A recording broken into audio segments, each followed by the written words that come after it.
an high privilege to invite Your Excellency to take your place in the ceremonial arena.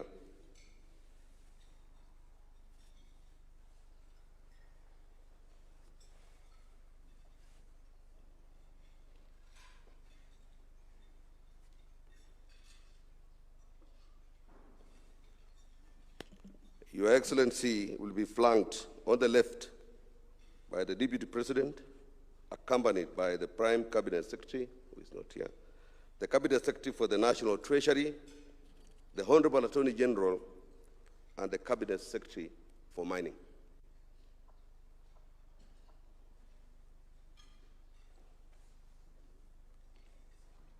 And on the right, we will have the parliamentary leadership led by the Speaker,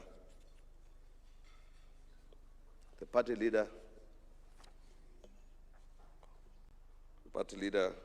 of ODM has arrived, the majority leader, the deputy majority leader,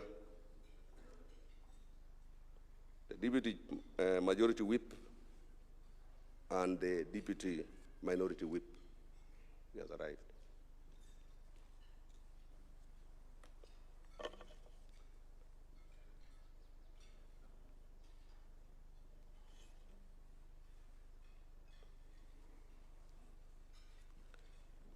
Your Excellency, permit me now, sir, to invite pupils drawn from our primary, junior, and senior schools to come forward and join you in the ceremonial arena to witness this historic presidential ascent.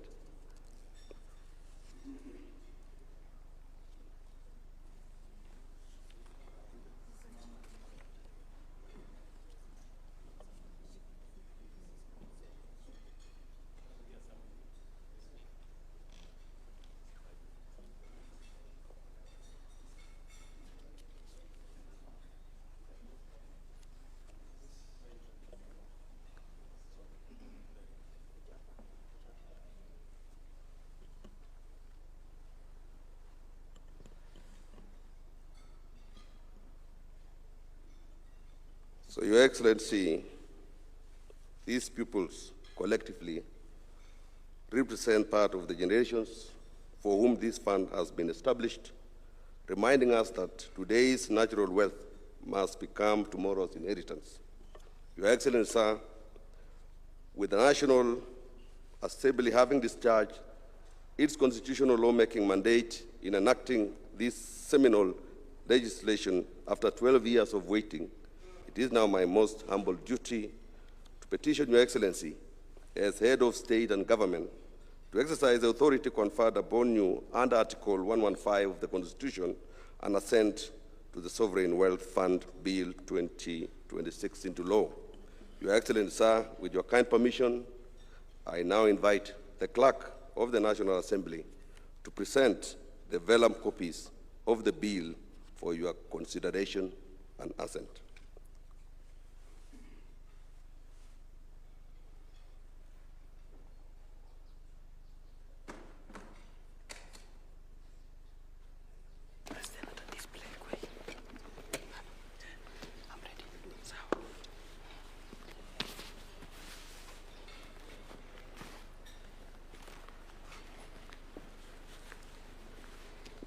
Excellency, good morning. Good morning, Mr. Clerk. Excellency, I have the instructions of the Speaker of the National Assembly to place before you 6 vellum copies of bills for your assent, this being one of the most remarkable pieces of legislation to be introduced in Parliament. Your Excellency, you recall that on the 20th of November last year, when you were addressing Parliament during the State of the Nation address, Your Excellency, you promised, today's 8th, Your Excellency. Your Excellency, you undertook that you're going to introduce and to propose to Parliament some pieces of legislation. One of them is now law, which is a National Infrastructure Fund, and the next one was the Sovereign Wealth Bill. Your Excellency, this bill, having been approved by the Cabinet, was introduced by the distinguished member for Kikuyu, the leader of the majority party. It went through first reading and then taken through public participation, Your Excellency, by the Departmental Committee on Finance, chaired by the member for Molo, who is today represented by the Honorable Umu Kasim, distinguished member for Mandera County today. Your Excellency, this bill proposes to provide a legal framework for the establishment of the Sovereign Wealth Fund, and also provide institutional framework for the proper and efficient management of that fund by distinguished professionals who are competent enough to take care of the fund. With that in mind, the fund establishes 3 components of itself. That is, first, the stabilization fund, which is supposed to assist the national government to cushion the people of Kenya from any shocks that may be associated with macroeconomic instability globally, including pandemics and other natural phenomena, and conflict like that, the one that was witnessed, Your Excellency, in the Middle East. The second component is a strategic infrastructure investment fund for purposes of pooling resources with the private sector to construct our infrastructure. And the third component, and the most exciting, Your Excellency, is a future generations fund. This bill provides, Your Excellency, that the future generations fund will have a component of not less than 30% of the funds. It has gotten the highest amount of protection compared to the other 3 components, including the fact that you cannot borrow against it, you cannot do collateral against it, and there are certain prohibitions of investment against it, so that those funds are secured for future generations, as indeed required, Your Excellency, under Article 201C of the Constitution, Your Excellency. This bill provides that the fund will be managed by a board, the chairman appointed by the President, the Cabinet Secretary for National Treasury, Cabinet Secretary for Mining, Cabinet Secretary for Petroleum, and 4 other persons who will be competitively recruited, Your Excellency, depending on their competencies, to sit in that board. The board provides certain protections to the fund, including the investment, establishment of investment manager. It establishes where funds can be invested and where funds should not be invested, Your Excellency. It prohibits the investment of those funds from things like private equity, speculative derivatives, and other commercial investments which are high risk. The idea is to protect the fund from the risk appetite of the board and also ensure the fund is well protected, Your Excellency. It also requires that the fund shall be managed in accordance with the Public Finance Management Act, together with other provisions contained in the Act, Your Excellency. The bill has 4 schedules. One of the schedules provides for how the investments can be made, how drawings can be made, the affairs of management, the management of the affairs of the board, and many more. 61 clauses, Your Excellency, and 4 schedules. Permit me, Your Excellency, to end my commission for the day there. Thank you, sir. Your Excellency, in observance of the constitutional requirement that instruments issued by the head of state be executed under the hand and seal of the President, I now invite Your Excellency, accompanied by the pupils, to affix the seal of the Republic to the bills, thereby perfecting their enactment into law.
With Your Excellency's assent, the Sovereign Wealth Fund Bill now becomes law and is entered into the body of the laws of the Republic of Kenya. Through this enactment, the nation's journey towards first world status is firmly placed on course. So, Your Excellency, you may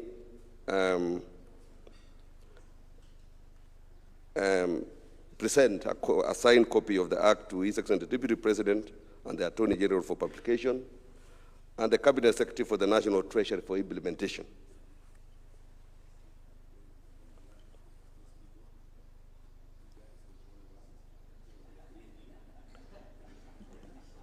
And thereafter, you may present to the Speaker and all the Leader of Majority and all other members of Parliament present.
So may we all arise so that we can celebrate the new act.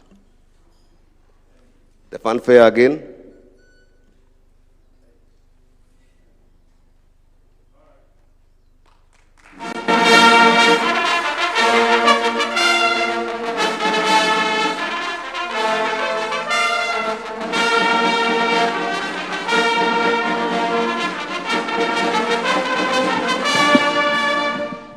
Your Excellency, you may resume your seat.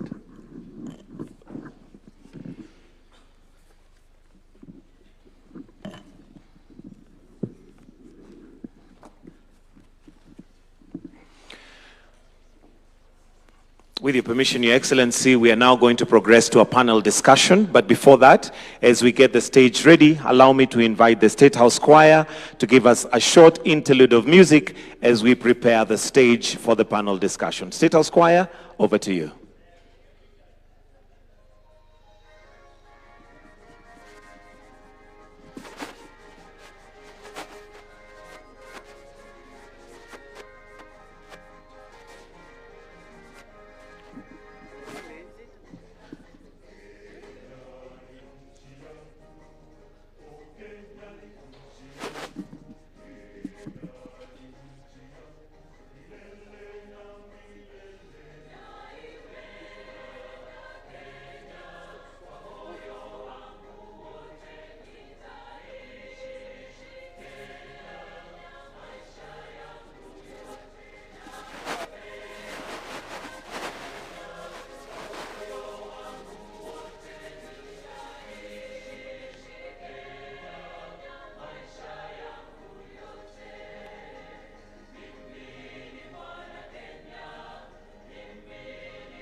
Why don't we appreciate the State House Choir with a clap? Thank you very much. With a wonderful song right there, Naipenda Kenya. Your Excellency, with your permission, allow me now to transition to the panel discussion, and at this point to invite the moderator or the discussant, which is Mr. Wallace Kantai, Head of Communication at Central Bank of Kenya, to take his seat. We can give him a clap as he's coming. Karibu sana, Wallace. Let me also invite Mr. Tom Gitogo, Group MD and CEO Britam, to also take his seat. Mr. Nicholas Indondeka, Chair Fund Managers, to also take his seat. Mr. Paul Russo, Group CEO, KCB, Mr. Paul Russo. Dr. James Mwangi, CEO, Equity Bank of Kenya PLC. A clap for him as well as they're coming. Then the last panel person is Honorable FCPA John Badi, the Cabinet Secretary for National Treasury and Economic Planning, to take their seats. Most welcome. You may take your seats, and I'll now hand over to Mr. Wallace Kantai, who is going to be the discussant or the moderator for this panel. Welcome.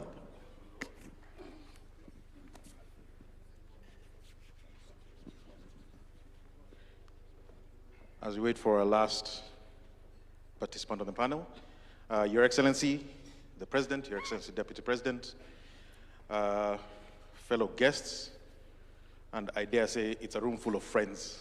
Hamjambo. I will not do what I used to do, which is commentate on this, but I think permit me to say it's a very exciting day. And I think primarily, not so much with the top people that we have in front of us, but the guests, Your Excellency, who you had just a few minutes ago. I think we haven't seen that in too many places, and I think recognition that this is on their behalf. We are custodians of all these resources on behalf of those generations. So gentlemen, and my apologies for gentlemen only on my panel, I promise to do better next time. We want to begin this conversation and want to keep it moving fairly quickly. And I think the best person to begin with is the Honorable Cabinet Secretary. We have said many times that we are on the road to Singapore. But I suspect you want to add to that that you're now on the road to Norway in terms of the fund. Why the fund? What does it do that is so special for us? Buenos dias. Thank you very much. First, let me state that this government set on transformation journey, and there cannot be any transformation without reforms. And therefore, we have embarked on a series of reforms, one of which is to pay attention to the principles of our Constitution. And when you look at the principles of our Constitution, one of the things that stand out very, very clearly is what we call intergenerational equity. And you cannot speak to intergenerational equity without thinking about the current or the resources that we have and how much would be used by the current generation and how much would be designated for future generation. We have been exploiting the minerals that we have, the petroleum products that may be there, without any regard to the future generation. I'll give you an example that we have had minerals in Kwale, but going forward, and the future generation will be asking, where is that mineral that we hear was in Kwale? We would not have an answer. This act, it is now not a bill, is addressing that anomaly by creating a fund, which we call the Sovereign Wealth Fund, in the model of Norway. I know there is also another model of the UK, but ours is borrowing largely to the model of Norway, where now we are creating three funds. The first one is the Stabilization Fund, and the second one is the Strategic Infrastructure Fund. But the most important one, which has been ring-fenced and protected through the Act, and where we have designated 30% of all the revenue that would be generated from minerals and petroleum proceeds to go into, and that is the intergenerational or the future generation fund, which is for the intergenerational equity. So that is what is distinct. And this government will go on record in history as that government that thought about the future of generation of this country. Thank you, Bonasias. Norway is in the quarterfinals, by the way, of the World Cup. We hope that that's an additional promise you're making to us. Bonakili, you've been in charge of public funds, in a manner of speaking, for a very long while. How exciting is this moment for you, and what does it mean going forward? Thank you very much. On behalf of our pension industry, I would like to say we are very excited because we normally deal with intergenerational wealth, actually, because we deal with pensions for the current generation, we deal with the future generations, and as a trust. For me, it's exciting because I believe that we should actually consider other sources of funding this sovereign wealth fund beyond the natural resources. I believe any Kenyan of goodwill should be allowed to donate their wealth to the sovereign wealth fund.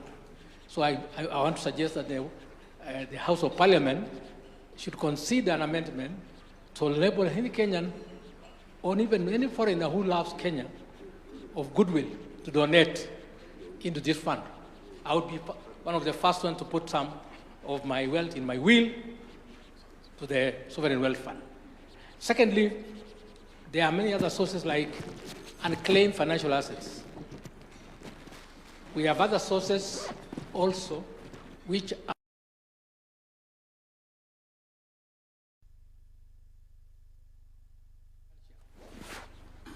obviously we need to consider that these resources are attached to go to this sovereign wealth fund. And as a result, we shall build a fund very fast.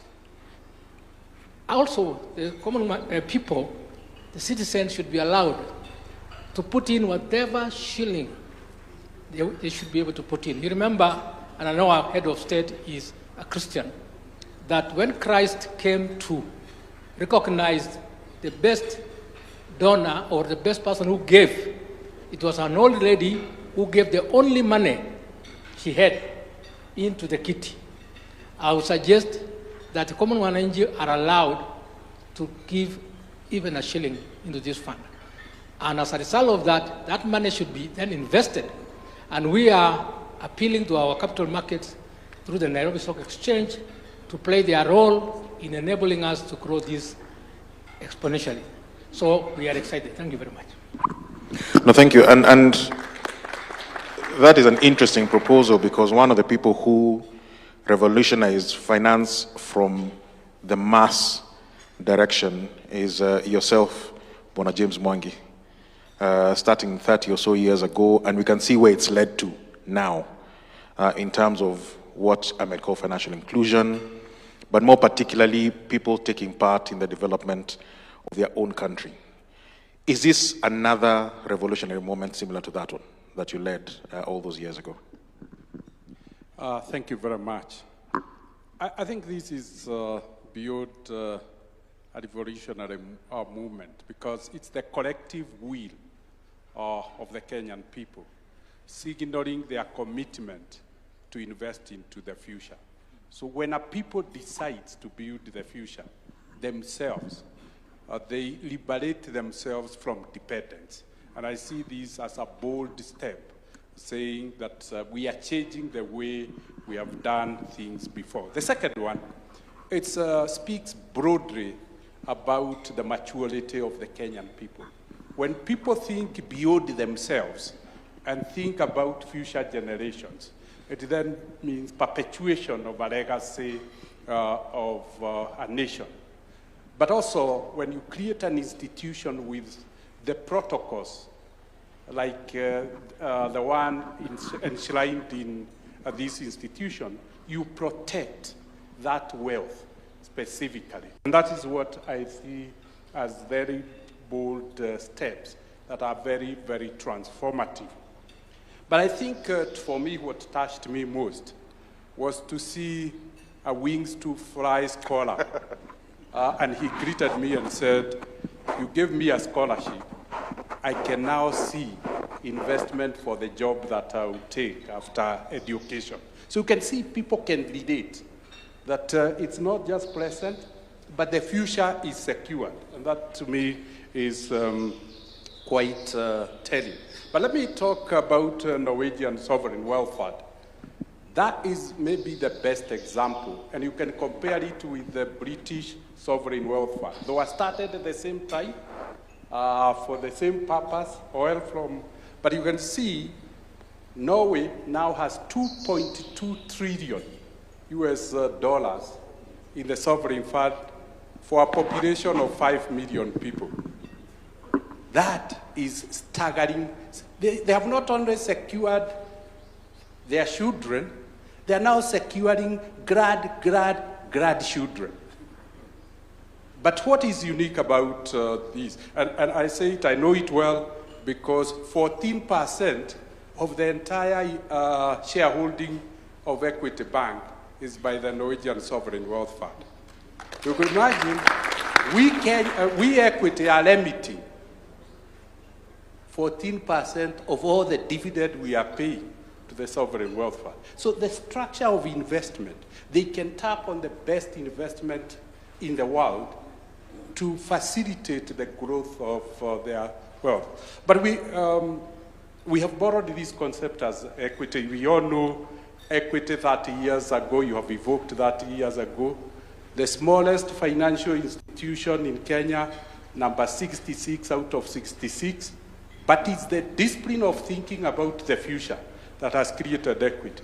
The last time equity raised capital was 2007. 2007. But 20 years, we have funded by sharing today's prosperity to build the future. We only pay 30% of available for distribution as dividend and reinvest 70%. And I see this is what the country has started to do. Thank you. Thank you. And Bwana Rousseau, you're also in the banking sector, but I'll approach it perhaps more directly in that regard, and where the banking sector is today and what it looks like going into the future. This is new, but it's also very big in terms of the resources that will be in it, and also some of the ambition behind it. How do you think the banking sector will interface with it and react to it? Yeah, thank you, Wallace, and thank you, James, for pitching for the banking sector and the role that we need to play. I think just in the first instance, when you see the captains of industry that are present here for banking, tells you how important this is. I think we have more than 10, if I'm not wrong, of CEOs from banks that are present here. Wallace, I think I'll start by answering this question broadly. I think we've pitched the country in a number of instances from banking sector from a return on investment basis. And that has been significantly high. I think we've done extremely well. These two funds, and I'm lucky to sit in the council of the National Infrastructure Fund, these two funds specifically set two major requirements for us to take the next bold step for the country. One is governance and transparency. I think if there is an assurance that every single investor has been looking for, I think that answer has been provided in the way these funds have been structured. And that's extremely very important. And to take it also on a lighter note, in every single time that banks have attempted to de-risk investment and working with government, we've been going for letters of support. We've been running to say, give us some guarantee, something we can hold on to. I think these funds have been structured to be able to de-risk investment and how we work to bring to life significant infrastructure investments in the case of NIF. But on this particular fund, also starting to take a bet on the country. So let's just take, for example, Gulf Energy investing in taking over Talo and investing in Turkana, which KCB is supporting. I think you can see from a commercial investment, but today you see from a future and guaranteeing value for generations to come. You can get oil out of the ground, you can commercialize. We can all be happy in the current instance, but this fund ensures that future generations benefit out of that. And I think for banks, there lies the confidence, and how we should then be able to support that we are not just investing for today, but we are playing and putting our bet on the country for the future. And since you still have the mic, Mr. Ruto, and taking advantage of the fact that lots of Kenyans may be watching this right now or later, what then is the difference between the two funds? Because they'll see within a very short space of time, we have two very big funds. We are making, rightfully so, a very big deal out of them. What then is the difference? Where would their attention lie depending on where they're coming from? So I think, I'll try and be basic, Wallace, in this front. I think the National Infrastructure Fund comes in to answer the question. Because there are no easy choices from where we are as a country. Let me be, as chairman of KBA, right? You've borrowed to the limit. Yet we must deliver critical infrastructures. And I think sometimes we let government speak about it, private sector must speak about some of these things. We can complain about Jomo Kenyatta International Airport, we must put our neck online to make sure, for example, Jomo Kenyatta International Airport is done. National Infrastructure Fund comes in to say, how do we deliver those significant national projects without loading additional debt and borrowing to government? And that I think is and those infrastructure projects are here. They are not things we are going to think futuristic about. I've just given you an example of JKIA.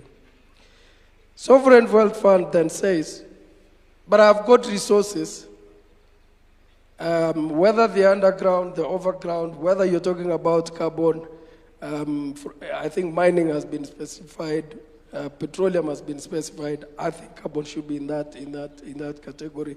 I think Kelly just talked about well-wishers and people who want to deeply invest in this country. But it says, hello, we're not spending it for those of us that are here today. We have to have a structure to ensure that future generations are protected and that preservations happen in a well-governed, transparent manner. That's the difference of the two funds in the most basic way, because I think we're speaking to Kenyans, not financial experts that we are. And in both instances, and you can see, it is asking for expertise from all sectors and all fronts. It's not a government-led and it's not government-driven agenda, it is a collective. So if you see at the infrastructure fund, and the chair of the council is here, because just of the structure, and probably is the only fund that starts with money already, the quality of applicants for the board has shocked many of us. Never have we seen that level of quality of applicants from private sector wanting to fund. I can assure it's because of the structure and how it has been defined. And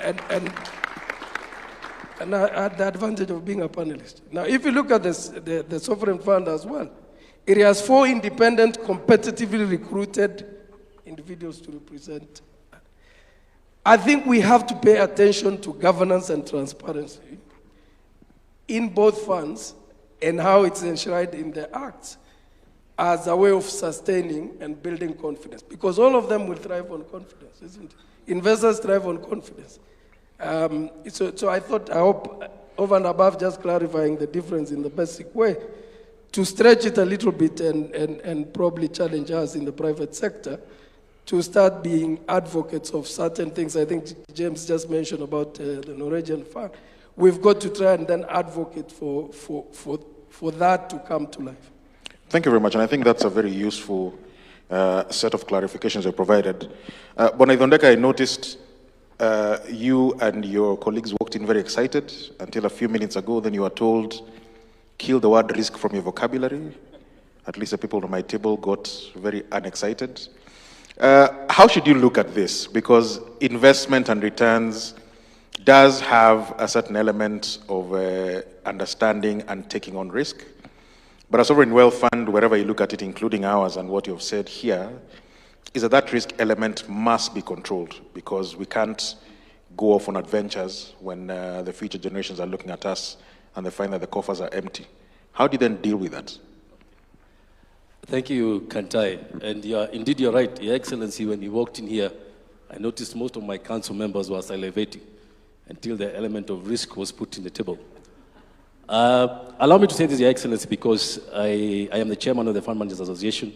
There are quite a number of council members in the room, and I need to make sure when I go back, I'm still the chairman. So, Your Excellency, what they asked me to do today is to convey just one thing, to tell you thank you so much, because in the last 3 years, we are delivering double-digit returns to our clients. And this is the third year in a row that we are seeing numbers hitting almost close to 20% on our funds. And the likes of Dr. Kili are very happy, the likes of Koros, the likes of Dr. Yabe, and that movement that has been there back to back, as they say in football, Your Excellency, is because of that focus. So we must say thank you for that braveness, walking into the markets quite quickly as soon as you took over, and that excitement and that confidence was executed in the market. Your Excellency, they say, when I was a young man, one of my council members used to tell me, he was my boss then, now I'm his chairman, so life can change. He told me that fortune favors the brave, and Your Excellency, you have done that for us, and you have led from the top. So Kantai, you talk about how does it relate in terms of risk and in terms of protecting our markets. The capital markets, as you may know, Your Excellency, we thrive on what he calls stability. Around the table there, we were discussing the fact that one of the strongest pushes for the last 3 years was the fact that there was stability. There's always movement in markets, but if the movements are predictable, if you're talking about the 2-3% movement, any investor can take that. And I can see my good friend Tadase is on your table. And he keeps on looking at me like someone who, like there you look at a child who never appreciates what he has. And the word they use there out there, Your Excellency, is demographic capital. Demographic capital, dear ladies and gentlemen, is what we've done today, which means you're investing for the demographics, which is beyond us. And that alone, Kantai, it may not be coming to the fund managers to invest. It may be restricted, as Hassan mentioned, in terms of what is controlled. But that stability is what gives the investor confidence that you're seeing in Kenya. Even now, as we speak, Your Excellency, we were hosting the big banks of US last week, Royal Bank of Canada, Royal Canadian Bank, and the way they are talking about Kenya is beyond even fundamentals. It's about just positive excitement and what we call demographic capital. So while we may not be directly benefiting, it may be controlled, as the Parliament has put it, but for us, we know that stability is what we thrive on. Stability of markets, predictability of returns, when people can invest and be able to see what is coming in the next 3 years, for us, we are more than happy to continue residing in this economy and doing the best we can. Thank you. Thank you, Bwana Gitogo. I'll approach you from as an elder, because you've been in charge of rather large pools of capital. Now you feel sort of a bit safer because there's another large pool. What advice then would you give the CS, members of the board, and even arguably His Excellency the President, with regard to how to manage this? You've been managing through thick and thin, through difficult times and easier times, and now you've been put on the spot. How do you advise them? So thank you. One disadvantage I have is that about 5 gentlemen have spoken before me, and each one of them has taken a point from what I wanted to say. But having said that, obviously, transparency and governance is very key for any big fund of this size. And that has been said and put very well by Ruto. The next thing is that the risk element, as His Excellency mentioned, is key.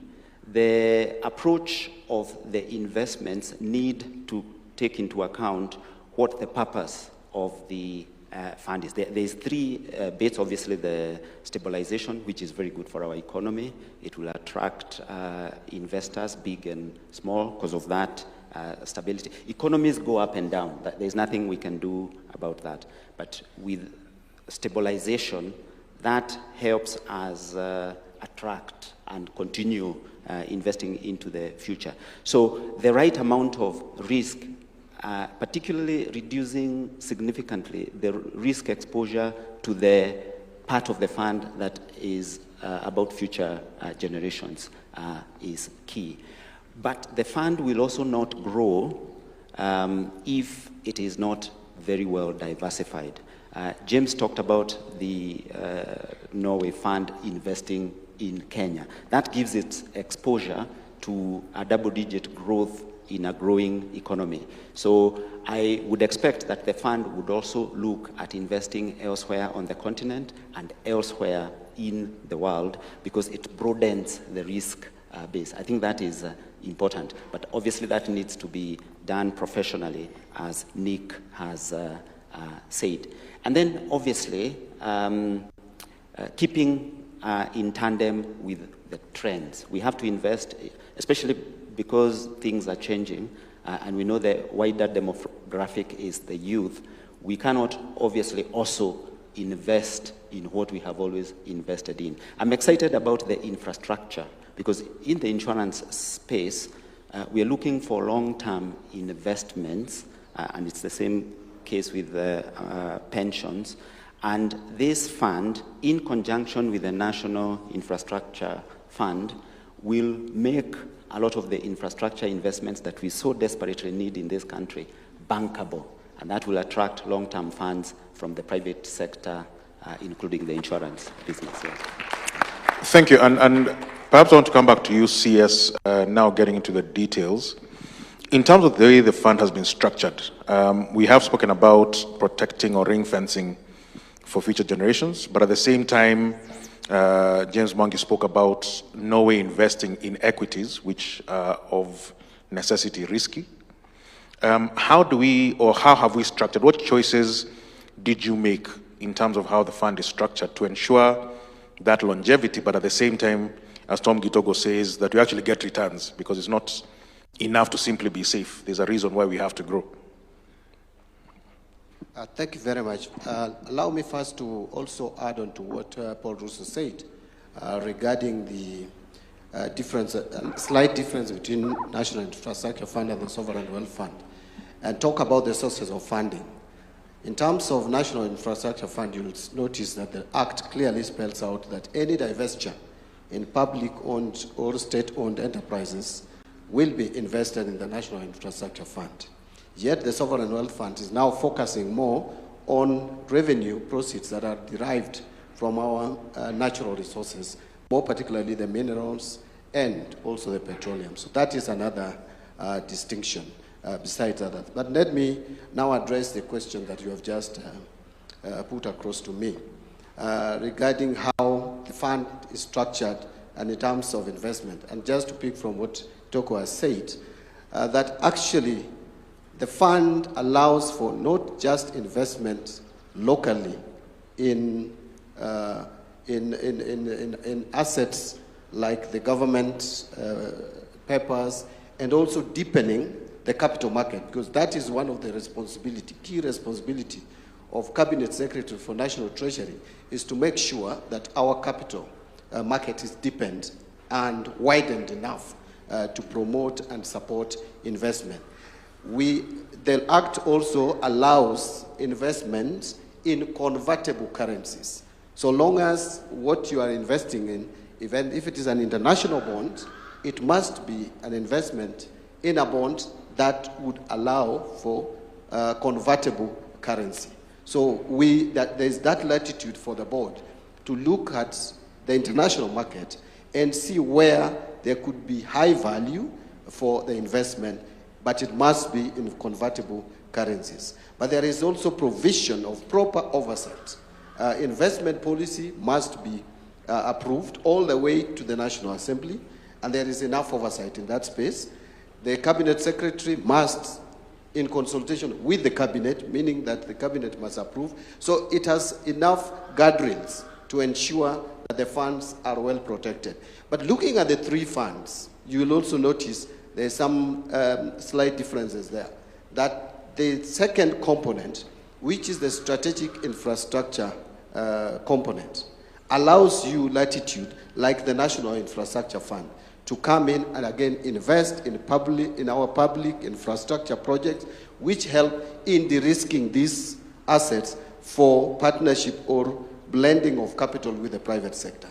And then when now you come to the intergenerational or the future generation component, they are the guardrails that the Act provides. And those are found in the schedules, the Schedule 1 and the Schedule 2 to the Act. Thank you very much. Thank you. And perhaps as we, although there's so much to discuss, but perhaps we start bringing this to an end. There is a question in my head, Bonakili. So the current generations we had here, I was going to call them future, but they are here, so they're current generations. We'll be very excited. I suspect my children will ask me in the evening, what does this mean for them? But I also suspect my mother may call me and say, what is in it for me? She's a retiree. She has a pension, a state pension. This is very exciting for the future, but is there something now for her to be excited about, let alone me who's about to get into that space? Thank you very much. Thank you very much, Wallace. If you look at the purpose of establishment of the Norwegian Sovereign Fund, it's actually majorly targeted at pension, which is then for the citizens of that country. When I've had engagements with the Norwegian pension, that particular fund, and they say that they have saved enough that even if they don't get any new inflow into the fund can last more than 25 years plus. That's one. The second one is that the money is meant to take care of the whole, the people who have retired, either after having left employment or not. And I think it calls also for our country, and Your Excellency, I really want to ask you that now go to the next step, establish a universal social security fund for all citizens of the country, so that part of this funding, part of this money can actually be channeled to that universal fund, which is state funded. It is a promise in Article 44 and 43 of the Constitution. And I think it's the right time that we also launch that one. And that will make your grandmother and our old mothers happy. At the same time, it will take over the burden from the current social protection programs, which is a cash transfer, which is basically not well funded. And for the future generations, now they will have some comfort in that there will be an element of assurance that the future is bright. We keep on promising them that the future is bright, but now they can see it and align with the fact of this particular asset being available for them. Thank you. Thank you. And I'll ask the four gentlemen before I get to the CS to wind up the same question. Where do you see this, let's call it 20 years, is a good time and a good window to look at it, starting with you, James Mwangi, for this fund? Where do you see us being? What I really see is a transformed public sector, because what this fund does is that it creates disciplined planning. So we will now be a very structured, planned economy. The second aspect that I see is crowding in of the private sector. To me, this is a signaling effect. The bigger funds will come because these two funds de-risk, and they may just be investing 10%.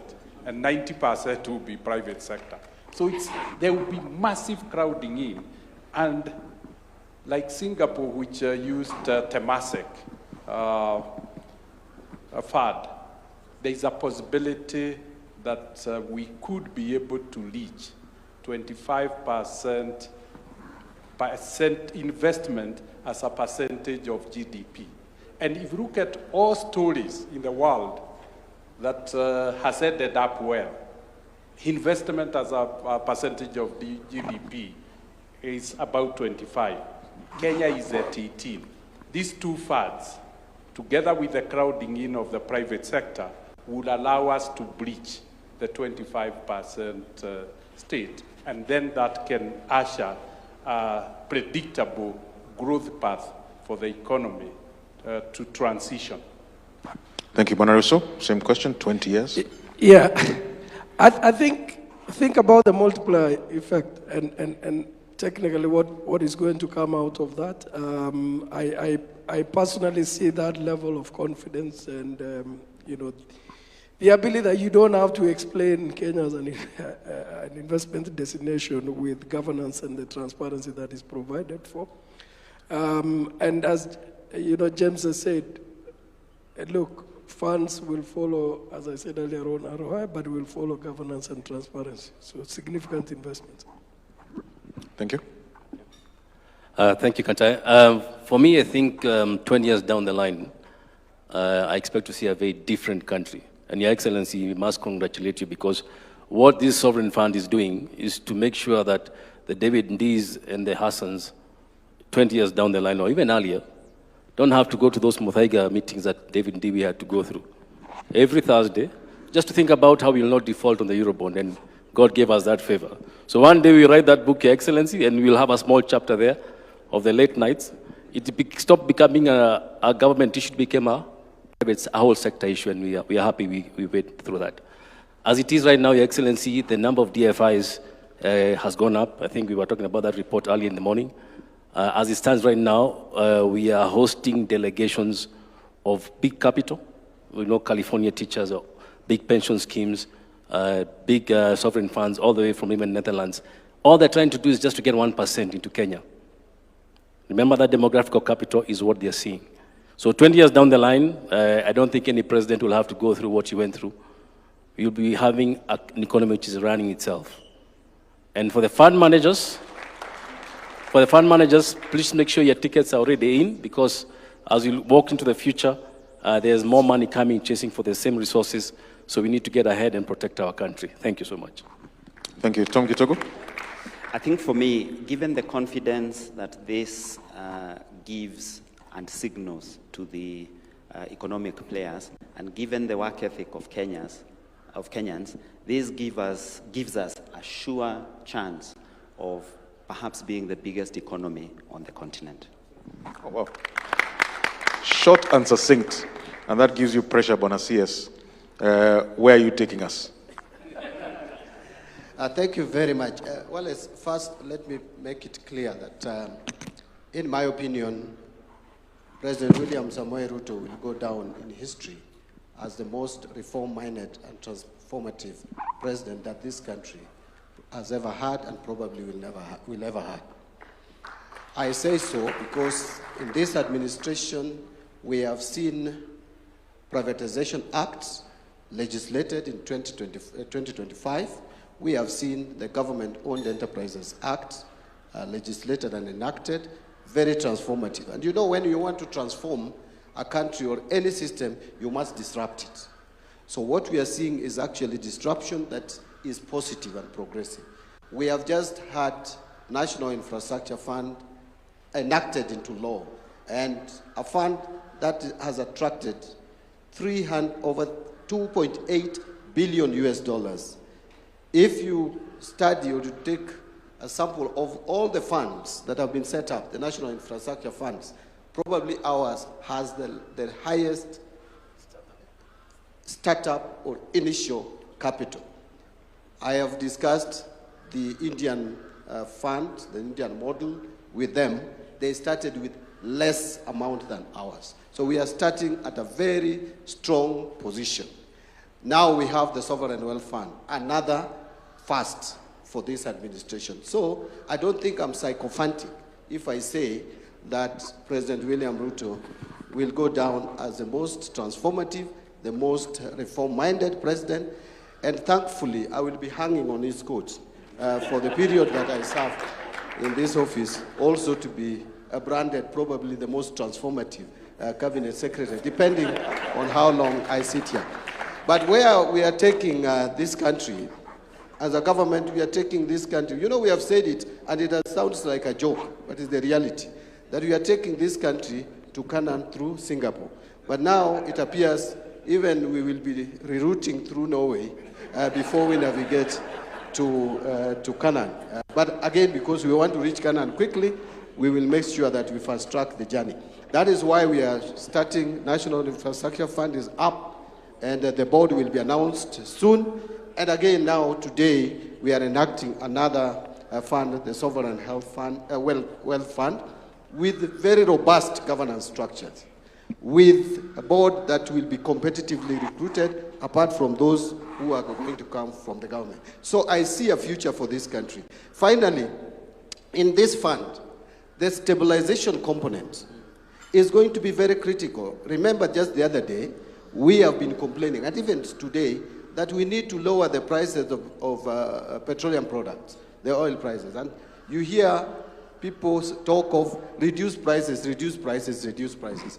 For you to be able to manage that, the shocks, you must have a dedicated fund that would help you do that. And this is one of the routes. It is not about shouting in political rallies. You cannot go to a political rally and reduce the price of petrol, for example. It is not possible.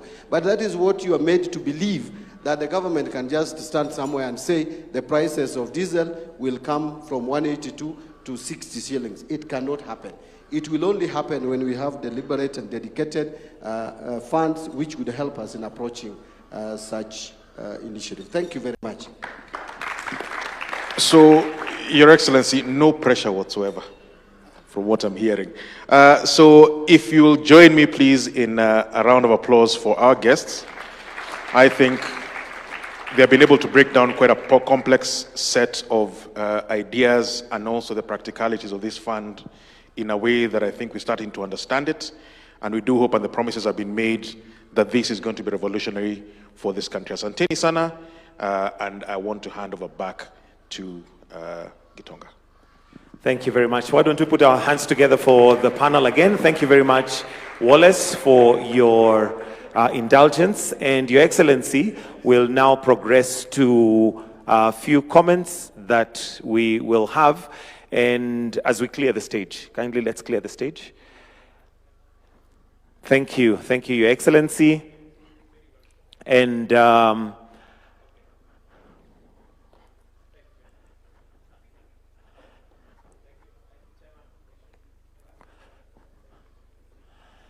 thank you, Your Excellency. So we'll now progress to a few remarks.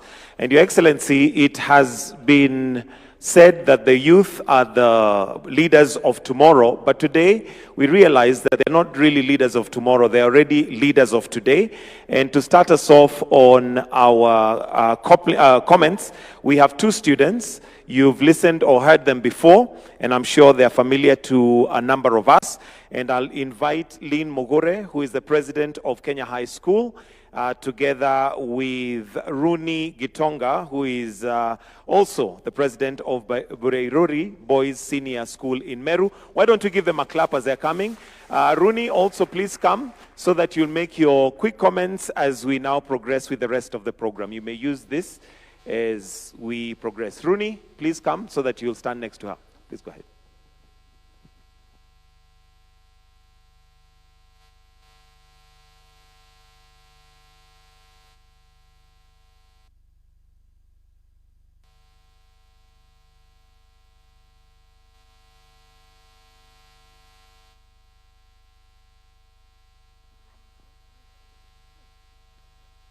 Ladies and gentlemen, I have one question for us today.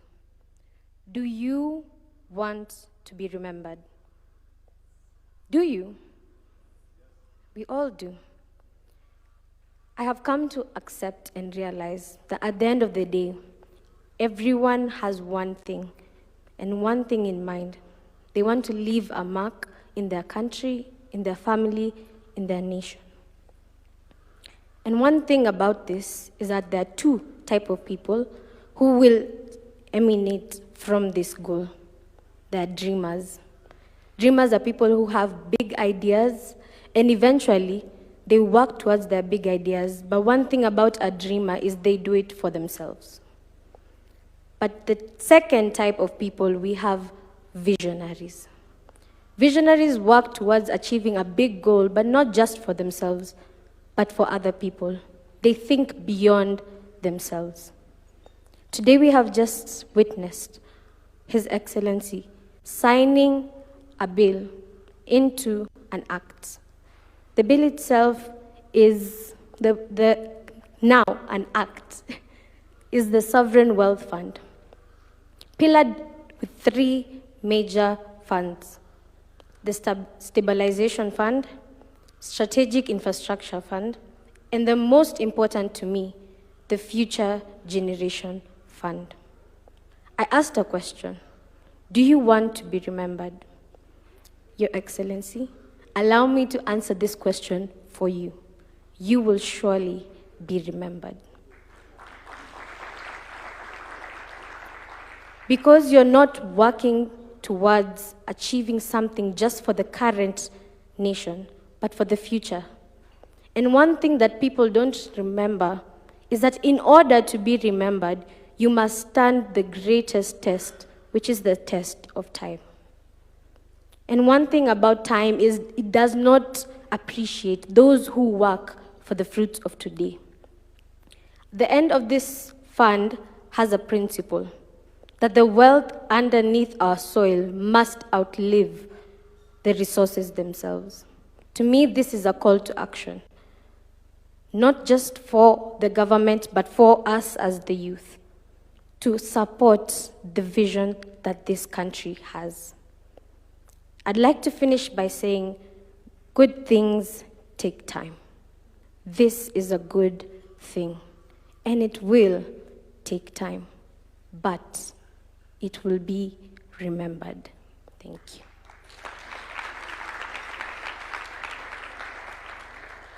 Okay, thank you very much, distinguished guests, ladies and gentlemen. Good morning. Okay, let me take this opportunity first to thank God for enabling me to be here. It is a dream come true, if I can say that. Me setting my foot on this great place, it is a dream come true. And I will quote the words of our president: I am a man on a mission. I don't have room to lose hope or any option to retreat. I'm not going back again on the village. I'm rising. Okay, on this great day occasion, first, I would like to thank the government of Kenya under the leadership of our president. It has greatly shown us that they are not just investing for the current world. They are not just investing for the current nation. They're investing for the future. And this validates that our leaders, these great leaders of our nation, are optimistic for young men like us. They are not just building for themselves, but they want to create a generation where Kenya, at 50 years to come, at 100 years to come, will still remain firm. And thank you very much, Mr. President, for setting that foundation. You have laid a foundation that shall remain for many years to come. This, the Sovereign Wealth Fund, is such a great achievement that shall remain in our country for many years to come. I want to share this. Again, a quote that said that leadership is a privilege. Not only a privilege, but a privilege rooted with responsibility.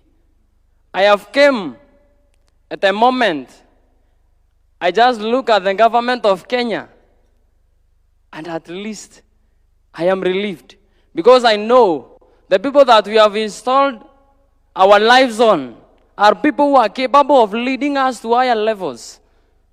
In the lives of our president, a person who is greatly committed to transforming our nation, a person who is always optimistic about the future.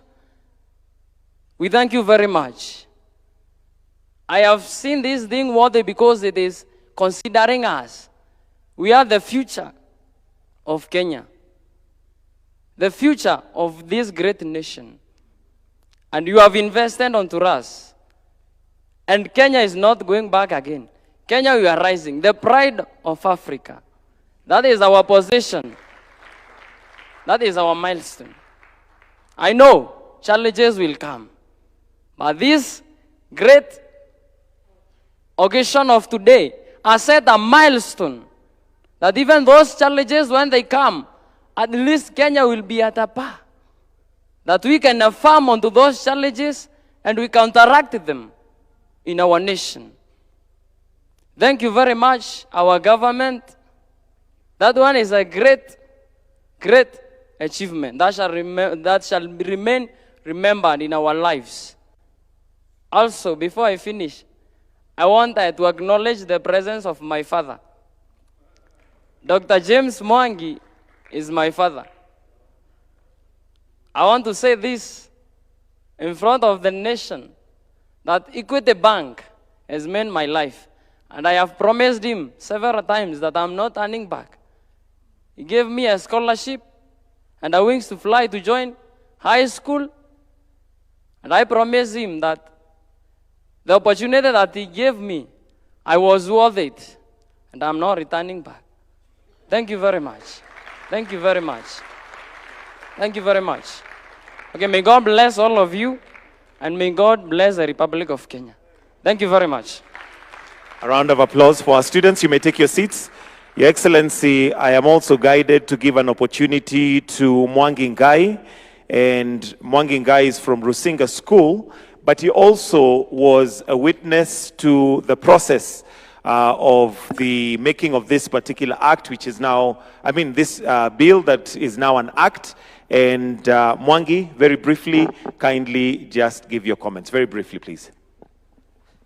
Thank you, everyone. Your Excellency, the President of the Republic of Kenya, Dr. William Ruto. Your Excellency, the Deputy President, Professor Abraham Kithure Kindiki. All protocols observed. My name is Mwangi Ngai, and I'll be brief. I wasn't notified. And mine is just to give some few sentiments. And I'll ride on where the Cabinet Secretary of Treasury had left on being transformative. And Your Excellency, with the commitment you have given to us as a country and your citizens, you will indeed go down as a most transformative president that we have as a country. And in the same regard, and so with the Cabinet Secretary, and also my father and my icon and my mentor, our Majority Leader, Honorable Kimani Ichung'wah. And why I say this, I had the privilege, I'm on a work experience opportunity in the Majority Leader's office in the National Assembly. And I've had the privilege to look at it and be at the front line to see it from the second reading to now today when you have assented it. And let me tell you, it's not an easy thing. And I've had fortune does favor the brave, and indeed it does favor the brave.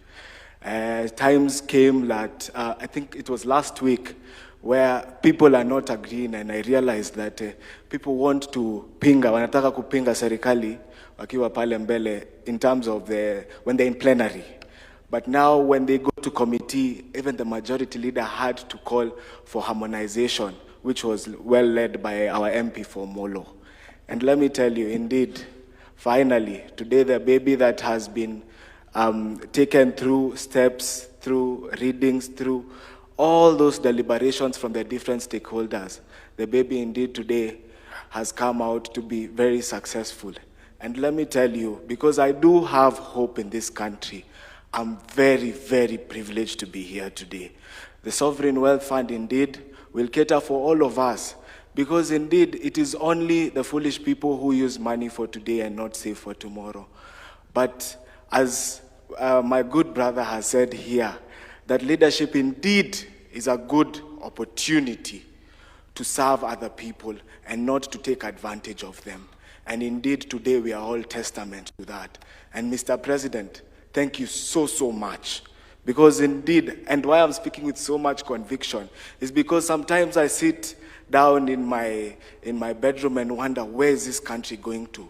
But when you see the big stakeholders, I've had, we call someone here Mr. Moneybags, but the real money today was on stage, talking and very passionate about this country, then indeed I have hope. Because the generation and the future that we say is in the future, that generation is referring to us. And indeed, I am grateful. And with that with those short remarks, Your Excellency, thank you so much. And I'm grateful for this opportunity. And may the good Lord bless you. And every day we are praying for you so that we transform this country. And indeed, Rome was not built on one day. And it's a step at a time. And we will indeed transform this country to be the next best country in the world. So thank you so much, Your Excellency. I'm privileged. Mwanginga is my name. Thank you very much. Thank you. Let's give him another round of applause. Thank you. Your Excellency, your mentorship programs are clear, as we can see these are leaders being mentored today for the future. Your Excellency, with your permission, allow me now to invite the Cabinet Secretary for National Treasury, Honorable John Badi, to come and make some few remarks before we progress with the rest of the program. Kindly, let's welcome him with a clap. Welcome, Bwana Waziri. Your Excellency, the President of the Republic of Kenya, Dr. William Samoei Ruto, the Deputy President, Speaker of the National Assembly, and the other distinguished guests, ladies and gentlemen, good morning once again. Your Excellency, I am glad to be standing here today during this significant milestone that transcends the operationalization of a piece of legislation or just being a key statistics to our body of laws.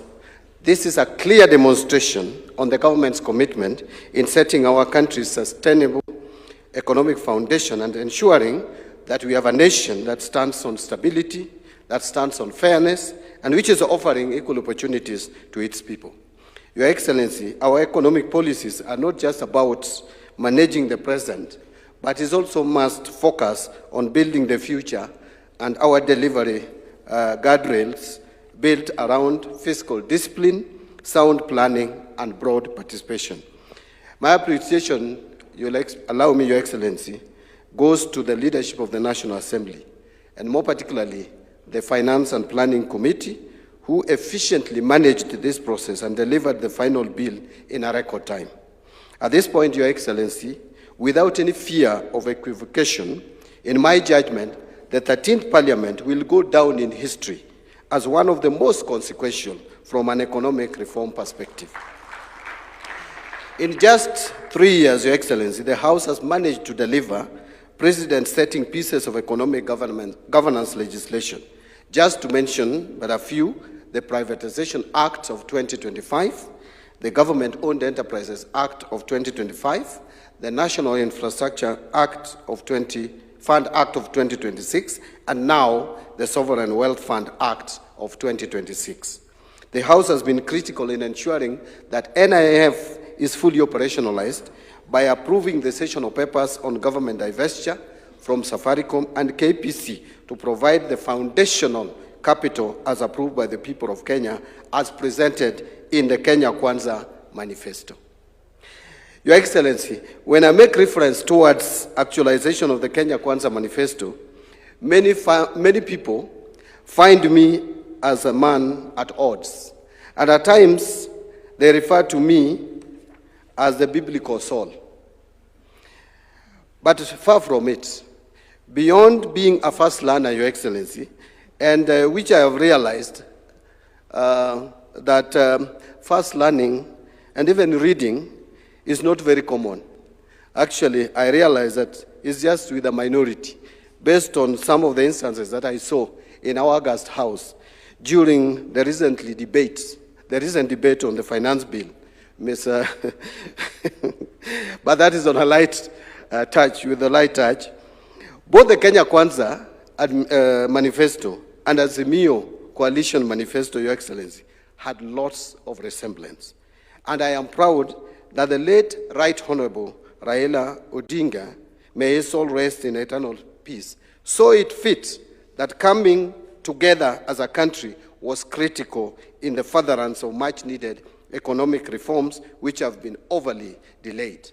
And I had benefit, Your Excellency, of sharing with both of you on how you too wanted the economy of this country to be steered, including the setting up of the National Infrastructure Fund and even this Sovereign Wealth Fund. You too discussed into detail before we lost the late Honorable Raila Odinga. And I'm happy that the successor in the party, Dr. Uhuru Oginga, has equally been a student of that kind of thinking and is helping you steer the two political formations in the same direction.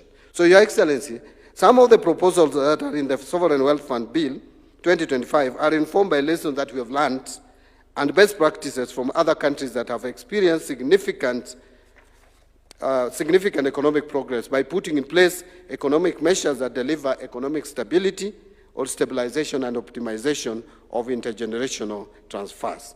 We studied successful models, just to give assurance to the public, from jurisdictions including Norway, Singapore, which I cannot even forget, Saudi Arabia, Botswana in Africa, Nigeria, Kuwait, Qatar, among others. So, Your Excellency, the fund will address three critical imperatives. I don't want to repeat those three imperatives. I think we have spoken about them here during the panel discussion. I just want to mention that from a governance perspective, very robust governance framework has been inbuilt into this act to ensure that its operations are fiscally prudent, subject to the Auditor General, Controller of Budget, Cabinet, and the National Assembly oversight, and guided by the National Treasury's financial assessment, thereby by reinforcing transparency and accountability. To conclude, Your Excellency, I submit that this act is more about economic stabilization. It is more about strategic development and intergenerational equity. Again, I know we have many naysayers who have kept lecturing us on the need to have a sovereign wealth fund only when we have budget surpluses. Let me tell them, the best time to start was yesterday. The second best time to start is right now. Making today the critical window to take action. We must not have or drop excuses. We must build momentum instead of waiting for a perfect moment that may never come. For a practical example, look at the progress we are making on our savings. With the bold reforms ushered in by this government, the pension savings have almost doubled over the last 3 years. It is a clear demonstration of what bold, brave, and proactive leadership can deliver to its people.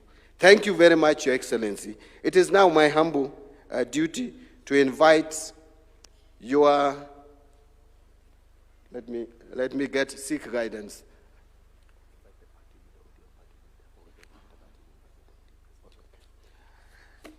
Yeah, I am guided appropriately, Your Excellency. Now it is my pleasure to take this opportunity to invite my party leader, Dr. Uhuru Oginga, the party leader of Orange Democratic Movement Party, who will come make his remarks, and I will kindly ask him immediately you are done, Daktari, you will invite the Deputy President, who will then proceed to invite the President.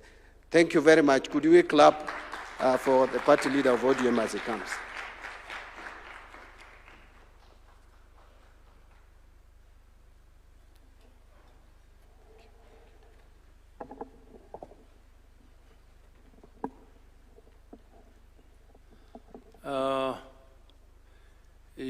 Excellency, the President of the Republic of Kenya, Dr. William Samoei Ruto, Your Excellency, the Deputy President of the Republic, and the Speaker of the National Assembly, and all protocols observed. Your Excellency, the idea of establishing a sovereign fund is a very, very progressive idea. I first learned about it when I went to Botswana, where all the wealth they generate from their mineral resources are put into a sovereign fund. And that sovereign fund is for the future generations. And Botswana is not a big country. It's not bigger than our country. I'm sure even in terms of mineral resources, they might not be richer than us if we do thorough investigations or prospecting. But Your Excellency, that fund is not just kept idle. That fund is invested in viable projects, not only in their country, but in neighboring countries, and even if the World Bank needs it, they give it to them, as long as their credit rating is good, and they don't need money from anywhere. They also use it for themselves to develop their own country. And what an idea. That instead of having a big heart, which makes you go to the big capitals, and instead of talking of trade and relationship based on sovereignty and on equality, you are going to beg. And the people you beg, and when they refuse, you get annoyed as if they are obliged to develop your country. They are not obliged to develop your country. The responsibility of developing your country is yours and yours alone. And therefore, Your Excellency, this idea is very transformative, just like the other ideas we have been toying around with, like this affordable housing. We have been in government. I was an assistant minister in finance. We tried to move, but private interests around who want to benefit from small infrastructure which does not move the country anywhere, always come in to put pressure on government not to move. And sometimes then there is too much democracy. There should be some little benevolent dictatorship so that some things can move.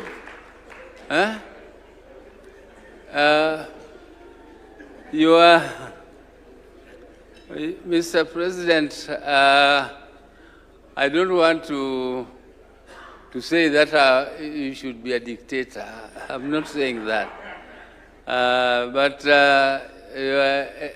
some of these things, like the social health fund, the SHA, I think people who are criticizing it don't know what, they don't go into details of what is happening. They don't know exactly what is happening. It's a very, very big transformation towards what we have been calling universal health care. We have tried, many governments have tried to introduce universal health care, and there is no other move which is nearer to the universal health care in this country than the SHA. We have covered now more than 30 million Kenyans have registered for SHA. And we have tried it before. We have tried to move on those directions, and we have not been able. We have not been able, Mr. President. And I think being bold and sometimes unpopular is not bad. It's good. Sometimes you introduce things which to some people appear unpopular, because being populist is really not helping the people. You must go down to the fundamentals and see whether you can move ahead, and people will realize very soon that some of these moves are very, very, very helpful to our country, and they are many, many steps ahead of what we have tried before. I'm an economist. I was working with the Ministry of Planning, and moving forward things were some of our vision. We tried. These civil servants, Your Excellency, they know a lot of things. Kenyans have developed a lot of theories, a lot of very good things, and they have been rotting in the cupboards and in the archives. And other countries come and pick them and go and use them for their own development. But I'm very happy, Your Excellency, that you are now trying to at least remove some of them from the shelves and pushing them forward so that our country can develop. And I thank you very much, everybody. I didn't know I was going to make a remark, but I thank you for the opportunity. Asante sana.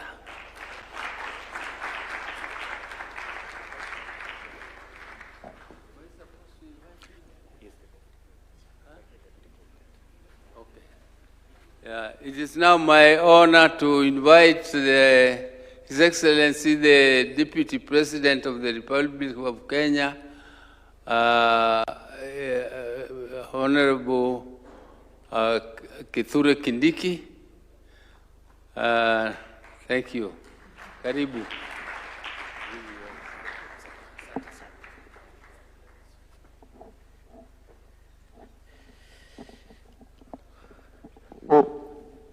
A round of applause for Mzee. Thank you very much. Mr. President, before I make a 2-minute remarks, let me invite the Speaker of the National Assembly just to say something, because I think today is a very consequential day for our country, and the Parliament of Kenya has been at the center of that consequence. Welcome, Mr. Speaker, sir.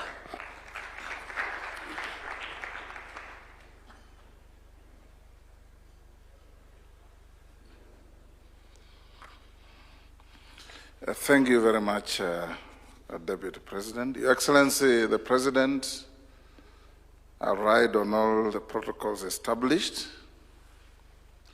We say in Africa that he who stores food during harvest does not fear drought. And this is exactly what we are doing. The issue of sovereign wealth in our nation was a dream of our forefathers at independence. In the famous sessional paper number 10 of 1965 that we have been quoting in many different ways, the underlying message there was that the nation needed savings. And to save is for the future. When President Kibaki came into office, again, we prepared the economic recovery strategy for wealth creation with emphasis on savings. when the Jubilee administration came into office, again, the Sovereign Wealth Fund bill was proposed and attempted to be brought to Parliament. The emphasis, savings for the future.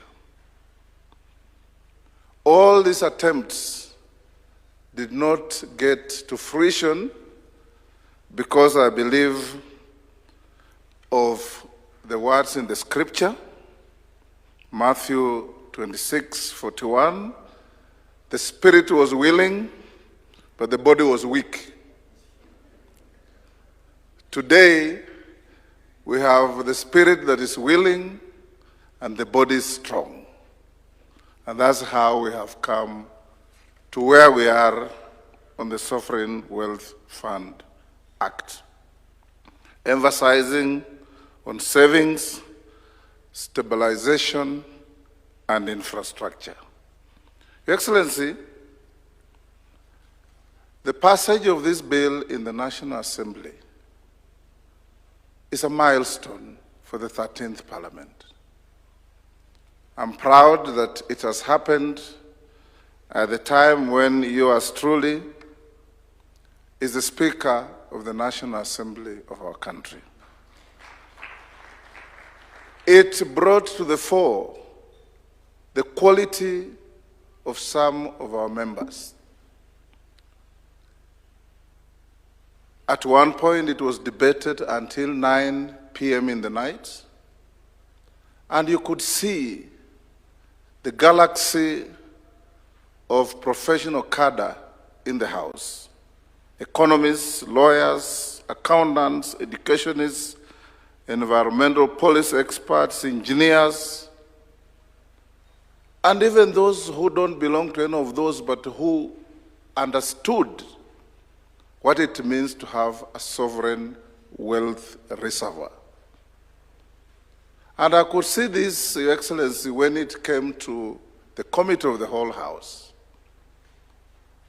Members brought in very deep amendments.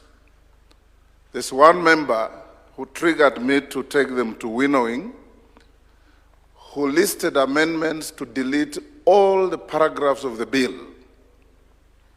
And I called him to my office and asked him, what is it you want? He said, I wanted to trigger members to think. And when I brought the team together under the leadership of the chairperson of the Finance Committee and the majority leader, the product they brought back, I dare say, was one of the finest pieces of legislation that this Parliament has passed. And you could clearly see that our members do their research, they do their homework, they do their reading.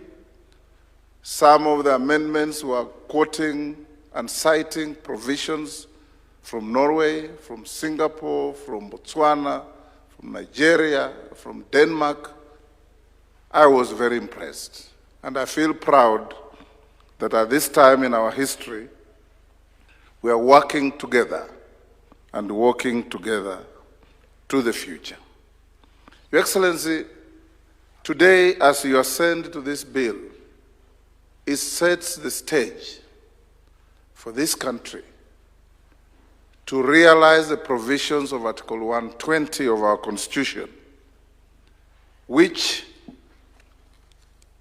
provides that the burdens and benefits of use of resources and public borrowing shall be shared equitably between the present and future generations. We have been told here, including by our young people, that we must strive to be remembered. And the people who are remembered for all the wrong things, you will be remembered, Your Excellency, among many things, for transforming this country and standing up to demonstrate that unlike the words of Jesus, your body and your spirit are both willing and strong. And that is what our country is headed to. Allow me, as I finish, Your Excellency, also on behalf of my team from Parliament, I'm here with my majority leader, our clerk, and a few MPs. The reason we don't have many MPs here is because they're on recess, and elections are not too far away, so they are in their constituencies. But we can exercise some bragging rights as Parliament. Your Excellency, the 13th Parliament has passed milestone legislations to help this administration in transforming the country. To mention but a few, we've passed the Affordable Housing Act 2020.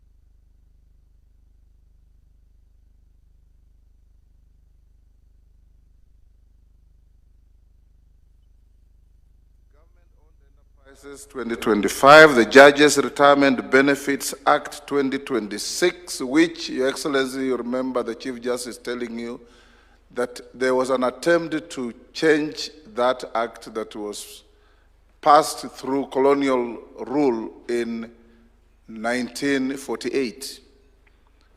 And all attempts since independence failed until the 13th Parliament passed it. The Virtual Asset Service Providers Act, the Technopolis Act, the Climate Change Amendment Act, the Sugar Act.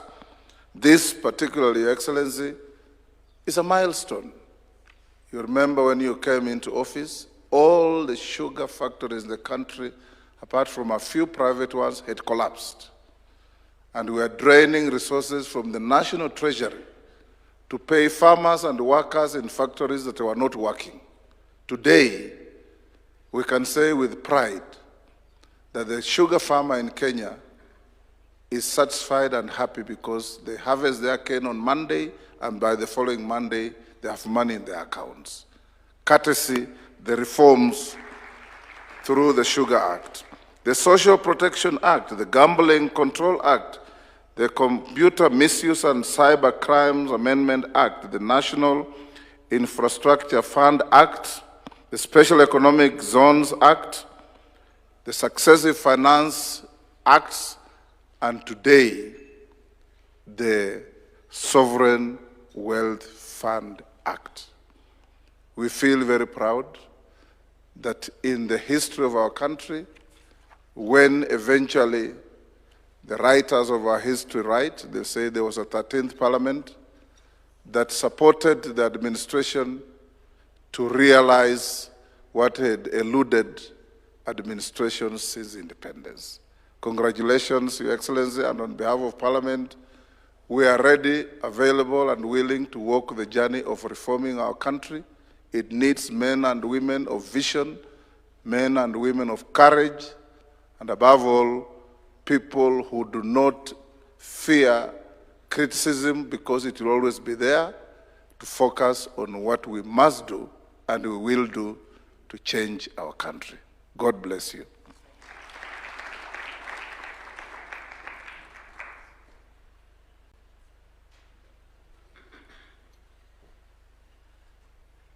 Mr. President, let me join all those who have spoken before me to congratulate you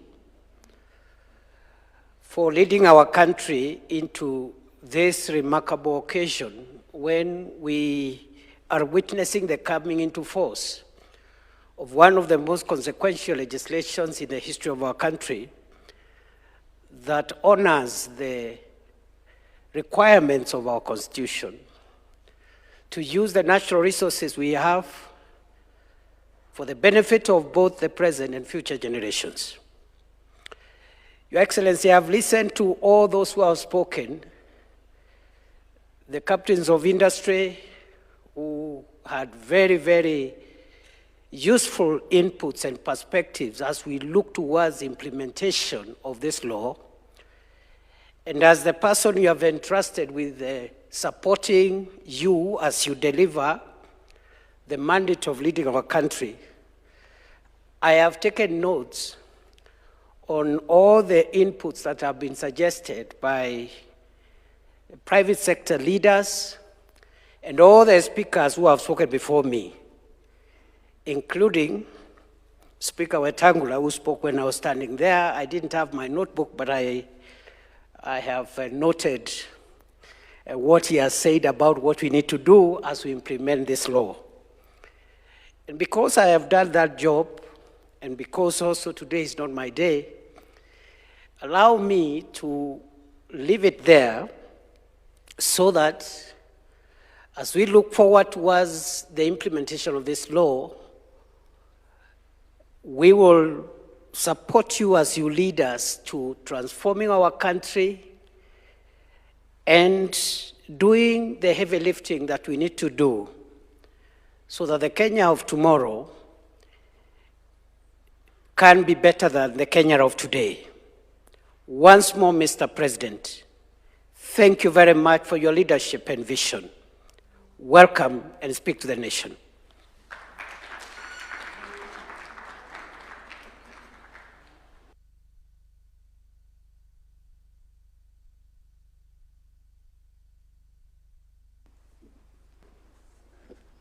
Thank you very much. Please, let's take our seats. Asanteni sana.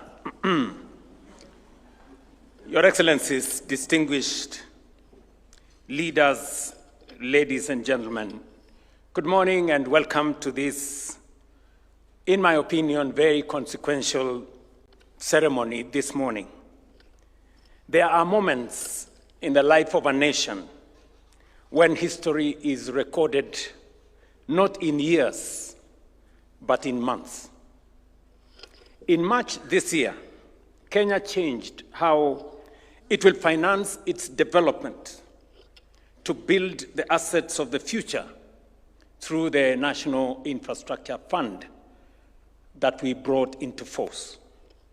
Today, Kenya changes again how it will preserve its wealth and its future.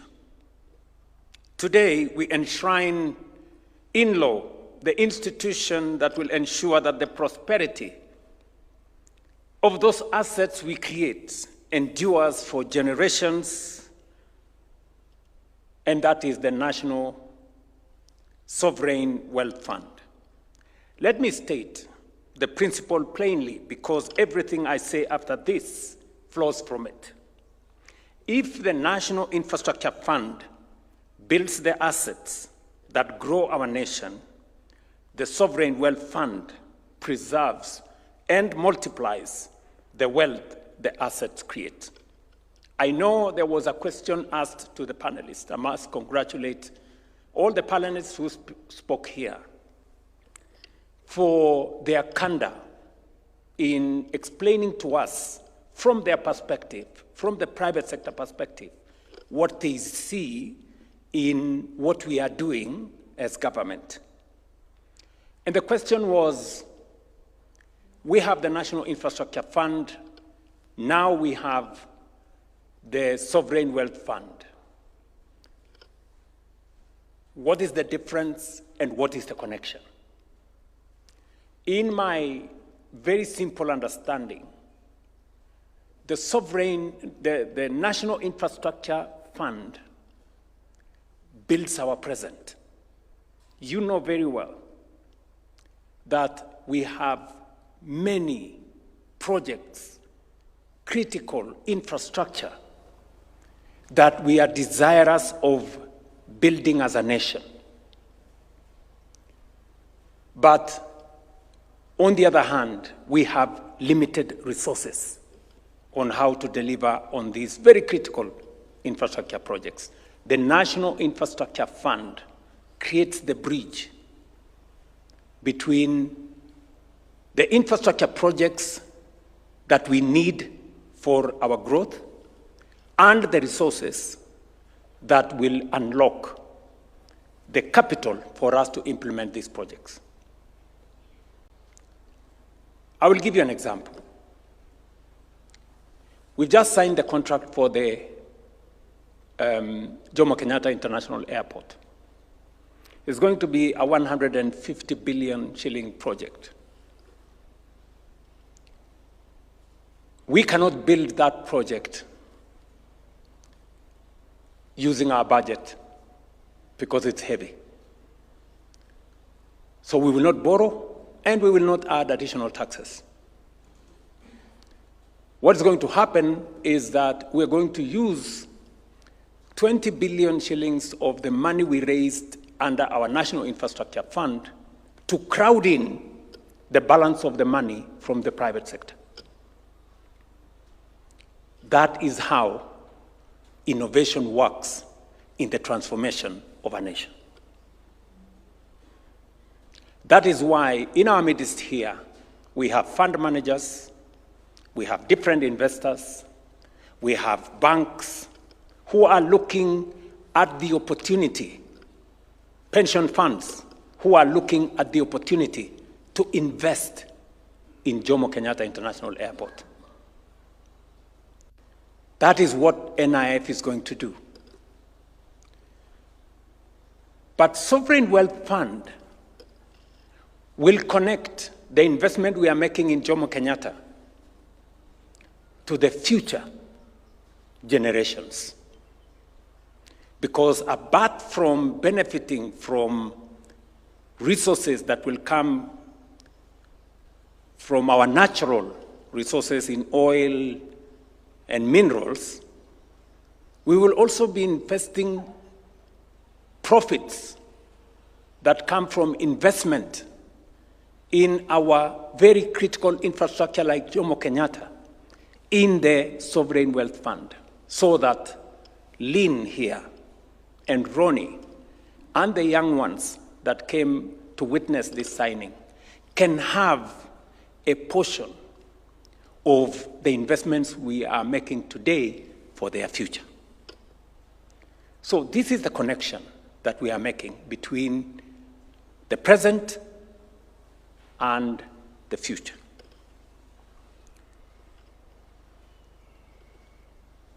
These are not isolated milestones. They are successive chapters in the deliberate transformation of our republic. Over the past 3 years, the bottom-up economic transformation agenda has restored stability, rebuilt confidence, strengthened our economy, and laid the foundations for sustained inclusive growth. With those foundations in place, we now transform how Kenya finances development, mobilizing domestic savings and private capital to build the assets of the future. But financing development is only half the journey. Today we ask a different question. What do we do with the wealth, the assets we are building today, and the natural resources we are unlocking today? What are we doing about the future? Do we use it all in our lifetime? Or do we preserve part of it so that future generations inherit not just what we found, but the prosperity we created with what we found? Our Constitution answers that question long before we do. Article 201C provides that, and I quote, "The burdens and benefits of the use of resources and of public borrowing shall be shared equitably between present and future generations." End of quote. This is far more than a principle of public finance. It is a constitutional covenant between generations. Today, through the Sovereign Wealth Fund, we give practical effect to that constitutional promise in front of our children. Natural resources are different from taxation or ordinary economic production. They are finite by their nature. Once a barrel of oil is extracted, it can never be extracted again. Once a mineral deposit has been exhausted, it is gone forever. If one generation consumes all the proceeds from exhaustible resources, it leaves nothing but empty mines and depleted oil fields for those who come after. That is neither prudent economics nor responsible stewardship. Around the world, history offers powerful lessons. Kuwait began the journey in 1953. But perhaps the best known example is Norway, as has been stated here, which I had the privilege of visiting a few weeks ago. And I sat across the table with a minister who was present 30 years ago when they started their sovereign wealth fund. And I had a real eyeball-to-eyeball conversation because I knew that shortly I will be signing Kenya's sovereign wealth fund. And just imagine what has happened in one generation. Norway has done something phenomenal. In one generation, in 30 years, they have built the world's largest sovereign wealth fund. $2 trillion. $2.2 trillion. 280 trillion Kenya shillings. I mean, in just 30 years. So when I tell our good citizens that we can be a first world country in one generation, it is possible. If anybody had any doubt in their mind what is achievable with focus, courage, and determination, look at what Norway has done. Rather than consume all the wealth generated from its North Sea oil, Norway chose to invest for the future. Today, as I have said, its sovereign wealth fund is worth $2.2 trillion.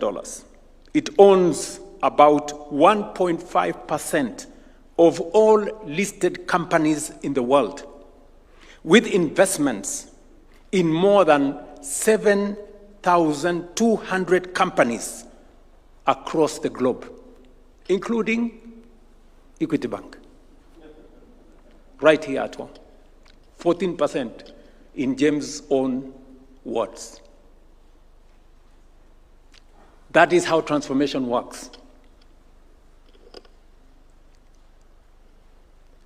That is the power of disciplined investing and long-term thinking. Closer home, Botswana, again as has been said here, build the Pula Fund. Pula means rain.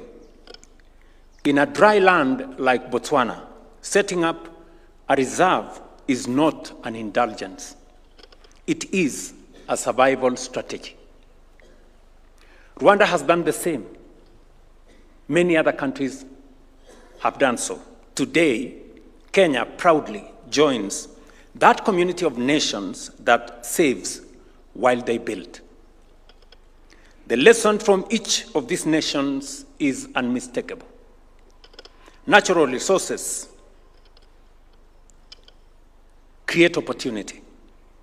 Institutions determine destiny. Without the right institutions, even great natural wealth can become a missed opportunity. Economists call this the resource curse. I dare say they give it the wrong name. The curse is not the resources. The curse is the failure in stewardship. Kenya has learned this lesson through experience. For many years, Kenya extracted titanium from the mineral sands of Kwale. It was one of the largest mining investments in our country's history. The minerals were extracted. Those deposits can never be mined again. What answer shall we give one day to our children when they ask us what happened to titanium? That is why this legislation that today becomes law in Kenya is consequential. So that never again will we mine or use resources without a trace for the future generations. Kenya is expected, and you have heard from Paul Ruto, to commence oil production from the Lokichar Basin in Turkana. For decades, that discovery has represented hope. Today, it also represents responsibility. The question before us is not simply whether Kenya will produce oil. The question is whether Kenya will manage the proceeds wisely. Every barrel extracted should become an asset that never runs dry. At the same time, we have completed the first comprehensive nationwide mineral survey in our country's history. That survey has confirmed what many suspected for years, that Kenya is endowed with significant deposits of strategic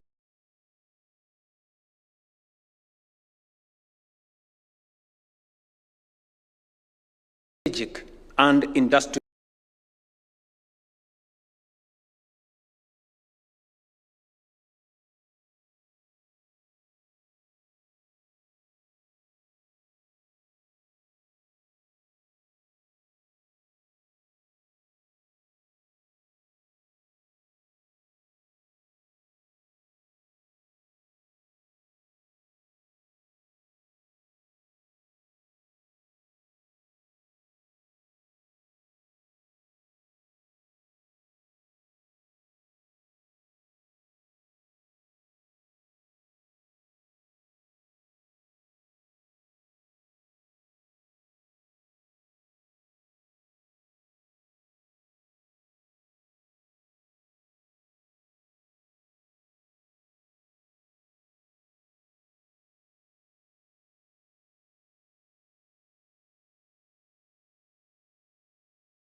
investments.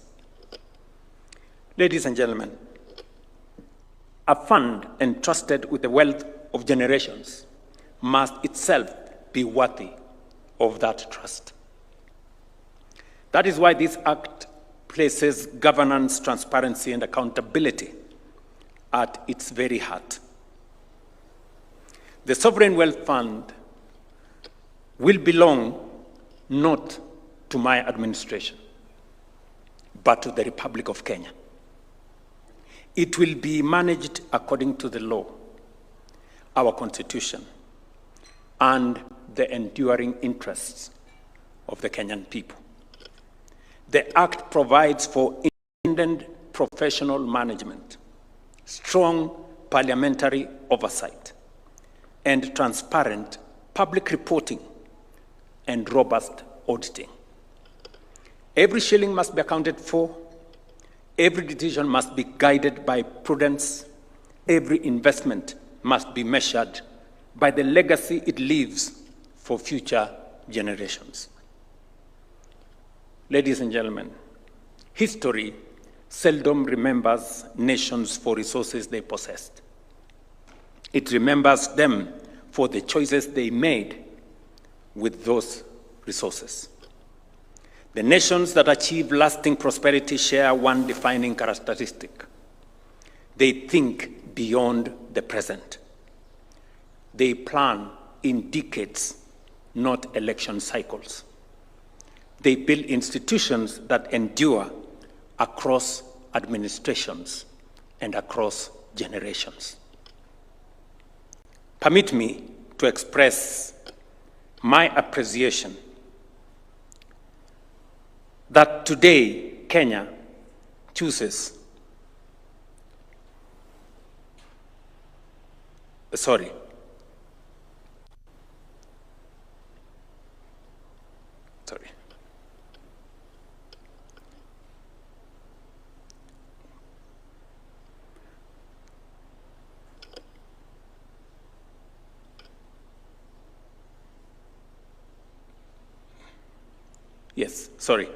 History, as I said, seldom remembers nations for resources they possessed.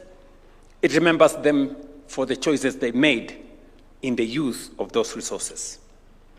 The nations that achieve lasting prosperity share one defining characteristic.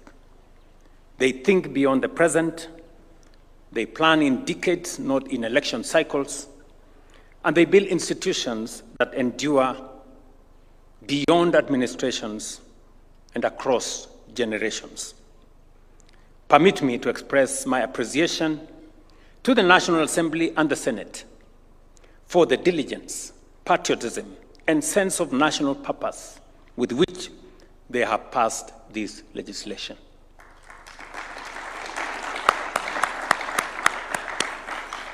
You have not merely passed laws, you have laid the legislative foundations of a transformation that will outlive every one of us.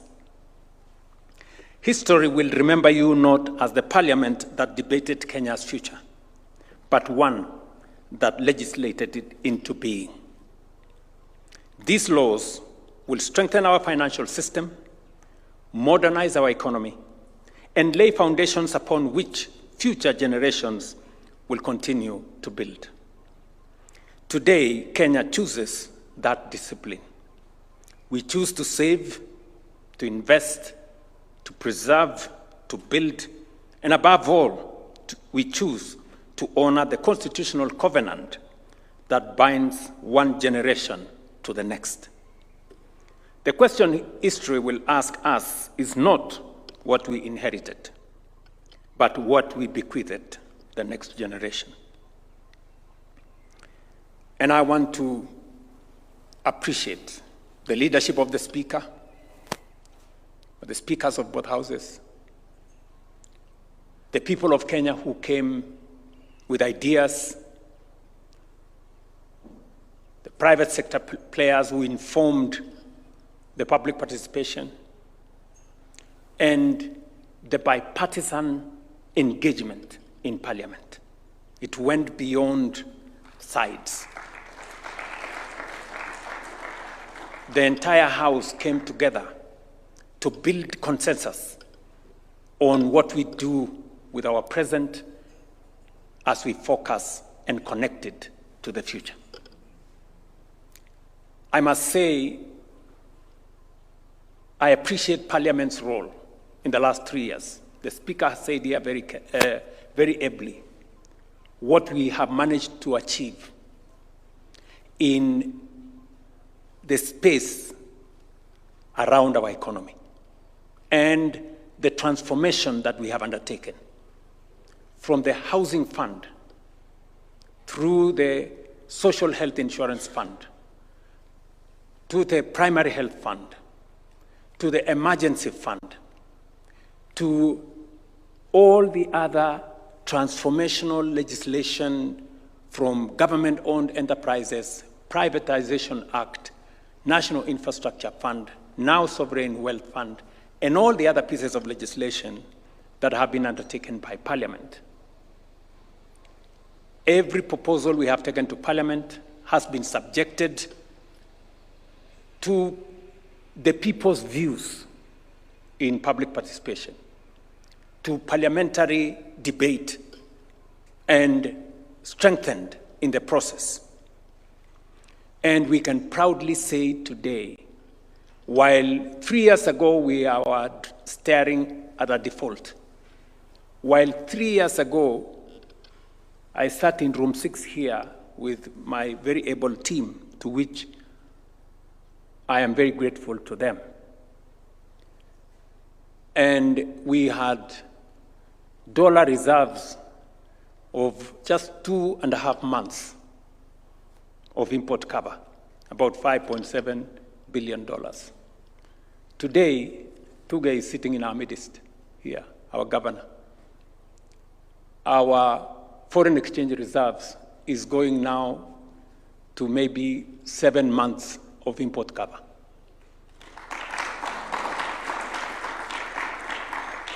I think just yesterday or the day before, we are almost tripling our foreign exchange reserves in Kenya.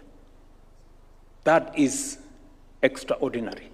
And I want to thank these great men and women who have assisted me in putting this together with a lot of courage and with a lot of focus. Numbers are beginning to show. Just yesterday, or is it the day before, UNCTAD released their report, and Kenya has increased its foreign direct investment from $1.5 billion 3 years ago to $3.2 billion today. And we are moving. I have asked the Deputy President to chair the government committee that is going to work with private sector investors and players for what will be one of the largest investments in our country. The investment in the East African oil refinery, a 2.2 trillion shilling investment in our country. And we have already set a date for the groundbreaking, just for your information.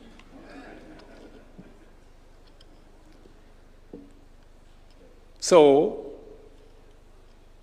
we are taking steps in making sure that we take our country. When we say we are moving this country to a first world status, we want to match our commitment with our actions.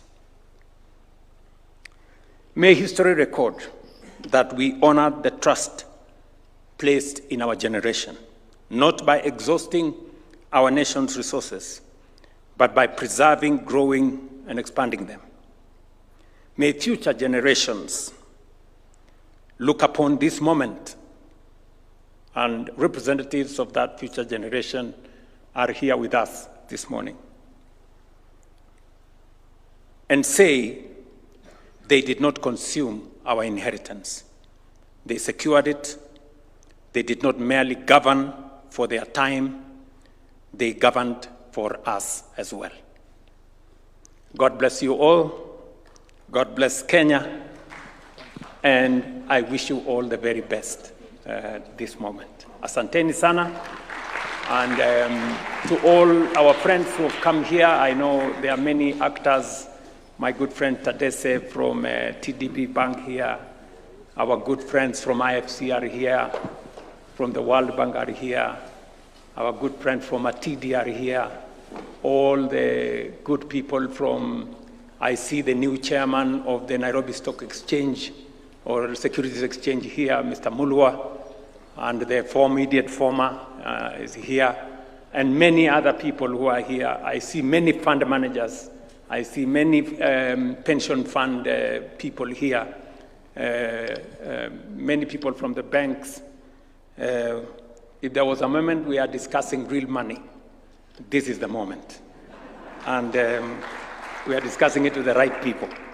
And I am very confident about the economic future of our country. I think the more we pull together, the more we understand what we are doing, listening to all the captains of our financial institutions here, from the pension funds all the way to the banks, it gives me a lot of confidence that we are now in sync, that the future of our nation is not just in the hands of government, it is in the hands of our society, that the private sector is as much part of the discussion about the governance of our country and the future of our country as it is the responsibility and business of every citizen of our republic, that our children, Lynn and Ronnie, representing them here, are also part of the conversation about our country and about our future. It's a very proud moment for me as we take these steps, consequential, historic steps of taking our country to the next level. I see people from the insurance industry and all the other players, and when I listen to what they are saying, deepening the financial markets. I have been to the Nairobi Securities Exchange 5 times. Not because I have no work to do. I have been there intentionally to give confidence that we believe in the capital markets as a source, as an alternative source of capital for us to transform our country. I must commend the capital markets. They have helped us fund Talanta Raila Odinga Stadium. They are helping us fund Bomas of Kenya. The creative, and innovative structuring of opportunities for us to be able to undertake some of our very consequential infrastructure projects, from Rironi Mau Summit to all the other programs, has been a partnership between government and the private sector. And I want to commend the private sector for stepping forward, being as courageous as us. Because in the past, the private sector were very shy. Today, we have very bold people. And I want to commend you. I don't take your participation, your partnership, for granted. It is making a difference in our country. And this is the kind of collaboration and partnership between private sector actors, banks, pension funds, capital markets, investors, coming together so that we can build a nation. Listen, often the public is stranded with big projects that require funding. And the private sector, on the other side, is always stranded with a lot of money, not knowing where to invest. I am happy that we are now building the ecosystem that enables private sector resources to fund public assets in a win-win outcome. That ecosystem is what is going to make a difference in our country. It is innovative. It builds on all our strengths. What the government can do best, let government do. What the private sector can do best, the private sector should. And that is why it was necessary for us to change the Privatization Act. It was also necessary for us to amend the law on public-private partnerships so that we can get more private sector actors into the public space. I am very happy that this morning we are here. It's a very proud moment for me, and that we are making the right steps, taking our country into the future. I want to give you my assurance that under my administration, we will work with all actors. We will work together in a way that brings the whole nation together. I must thank the political class. I want to commend the Honorable Uhuru Odinga, now the leader of ODM, for coming together under the broad-based arrangement. Today, John Mbadi is providing leadership that has never been witnessed. I can confirm to you, John, that when I write my book, you will have ample space on what you and me have discussed, and your team at the Treasury, of course, including all the other actors that have taken this to the future. I also must commend the Leader of Majority, who is here, and our members in Parliament, members of the Finance Committee, all the members. They've been, I remember on, I think it was Wednesday, last week, and I was out of the country. I had gone to attend the graduation of my daughter. And discussions in Parliament went up to midnight. Consultations outside the official space in Parliament. And I was with Lawrence there, and he was in consultation. They were on a call with Parliament. And finally, Parliament came together in a very bipartisan way and said we must move the country forward. I commend them. And thank you very much, Kimani, for your leadership, the chair of our Finance Committee for his leadership, and all the other actors. I don't take it for granted, because I know what it means. We have tried to do this as a country for many years. It has not happened, not because others did not try, not because they didn't want to do it, but it didn't come together. We are privileged that we have managed to bring it together. So thank you very much, and God bless you. I will request that we all be upstanding as we come to the formal and official close of this particular ceremony with the national anthem. So wherever we are, kindly let us be upstanding for the anthem.